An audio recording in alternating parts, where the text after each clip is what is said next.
Bonjour les enfants, c'est papa. Mon mur est un asile psychiatrique à ciel ouvert et ma salle d'attente est toujours bondée.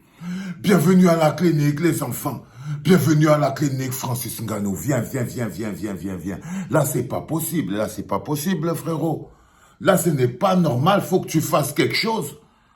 Il faut à tout prix que tu fasses quelque chose. Regardez ce bonhomme. Ça, c'est, on appelle ça la African MMA League, la Ligue africaine des MMA. Le perdant a 200 000 francs. Voilà la tête du perdant, Francis Ngannou. Le perdant, on est dans la Ligue africaine des MMA. Et c'est toi, apparemment, qui es le nouveau patron du MMA africain. Comment tu peux m'expliquer, Ngannou, qu'un bonhomme fait un combat où il peut perdre son œil? Parce qu'au MMA, quand on ne te déboîte pas l'œil, c'est le crâne qu'on peut déboîter, parce que chaque coup que le gars s'y prend sur sa tête, ça fait que l'eau de sa tête bouge et ça fait bouger son cerveau. Les parois se touchent. C'est pour ça que les grands sportifs qui font la boxe sur le MMA, on a l'impression qu'ils sont un peu gogoles, que la tête ne tourne pas bien. Parce que les gars reçoivent des coups sérieux. Donc on peut soit lui arracher un œil, soit lui déboîter la tête, soit lui casser, on connaît des gens qui sont sortis au MMA, les bras totalement cassés. Si c'est les dents qui partent, alors c'est foutu. Tu connais ça mieux que moi, Francis Ngannou. Tu connais ça mieux que moi. Là, tu vois, il faut faire quelque chose. Voilà donc le perdant du championnat. Je vais venir sur le gagnant plus tard. Le perdant du championnat de la African MMA League. La Ligue africaine de MMA touche 200 000. 200 000. Si on met en euros, 200 000. Si 100 euros, ça fait, je ne sais pas combien, 65 000. C'est-à-dire qu'on est à peine, on n'est même pas à 200 euros. On n'est même pas à 200 euros, frérot. Et le gagnant a gagné 500 000. 500 000 francs CFA. Pour un sport que, même si tu mélanges tout l'argent là, si on amène le gars à l'hôpital, on le check de la tête aux pieds, les 200 000 ne peuvent pas souffrir pour qu'on le soigne, dis donc. Toutes les maladies qu'il a prises. Si on check le man à l'hôpital, on le soigne bien, on regarde ses pieds depuis les orteils jusqu'en montant les genoux qui se sont déboîtés, les chevilles qui se sont déboîtés. Et on te parle les choses visibles, les reins qui n'ont pas bougé. Tu arrives sur la tête, les côtes, et je ne te parle pas de la récupération. Je ne te parle pas du manger. Je ne te parle pas du manger. Je te parle, on est encore sur sa santé, frérot.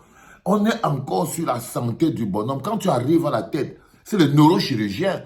Toi-même, Ngannou, c'est un neurochirurgien qui te regarde tous les jours pour voir si tous tes nerfs sont placés au bon endroit. C'est les neurochirurgiens qui peuvent soigner ce bonhomme. Mais là, c'est pas normal parce que avec 200 000, c'est-à-dire moins de 200 000 francs CFA, c'est-à-dire moins de 200 euros. Non, 165, 65, dans les 300 euros comme ça, 350 euros. 350 euros le prix d'un PPV. La distance entre l'Europe, le monde et l'Afrique. Et l'Afrique. Le champion de ce machin-là, c'est un Camerounais. Il s'appelle Francis Ngannou. Dans le monde entier, le champion de ce machin-ci, MMA. C'est un frère du pays, à Batié. Il s'appelle Francis Ngannou. Il est ici à la clinique. Mais voilà ce que ça vaut au Cameroun. Quand Ngannou lui monte sur le ring, si tu n'as pas mis 20 millions d'euros sur la table, il ne fait pas canayou. Il ne te parle pas. Si ce n'est pas dans les 600 000 dollars, 1 million de dollars, 10 millions de dollars, Ngannou n'est pas. La dernière fois qu'il a japsé avec un mollet, il a touché 20 millions de dollars. Mais tu es le patron, c'est pourquoi je t'ai interpellé ici, parce que tu es le patron du MMA, tu es la figure du MMA africain. Tu es aussi le gardien de tes enfants et compte sur toi. Et je t'interpelle pour que tu appelles ces bonhommes de la African MMA League, la Ligue africaine de MMA Championship, pour dire que les enfants, si seulement la quantité, s'ils ne peuvent même pas payer le manger qu'ils doivent manger, quand ils ont fini de lutter, 200 000 ne peuvent pas suffire pour qu'un champion de MMA, seulement pour la récupération. Seulement pour la récupération. C'est pas possible. C'est pas possible. C'est très humiliant. J'ai regardé ça. Je n'ai pensé qu'à toi, Francis Ngannou. Tu sais, l'une des raisons pour lesquelles j'étais beaucoup supporté d'abord, c'est quand le jour où tu as regardé Dana White, et tu as dit à Dana White que mon frère, je ne peux pas monter ici sur scène, je risque mes pieds, je risque mes mains, je risque mes oreilles. Les gens se font de l'argent plein. Moi, Francis Ngannou, celui qui gagne tous les trucs, je ne gagne rien. Tu lui as dit que frérot, je ne sais pas ce que toi tu fumes le matin, mais ça ne te rend pas intelligent. Tu as claqué la porte. Tu as claqué la porte, tu es parti de l'UFC au PFL. Et du PFL, on t'a mis en haut. Du moment où on t'a mis en haut, on t'a mis gardien de tes frères africains qui font le MMA. On t'a mis premier ambassadeur du MMA en Afrique. Joue ce rôle très important, frérot. Comme ça, tu ne vas pas discuter la fédération de MMA avec quelqu'un dans le monde quand ça va devenir grand en Afrique. C'est en commençant par protéger les petits comme ça, là. Tu ne peux pas faire que tu mènes une bagarre comme celle-ci. C'est-à-dire que le petit, là où il est sorti, là, si tu touches seulement son corps, ça lui fait aïe.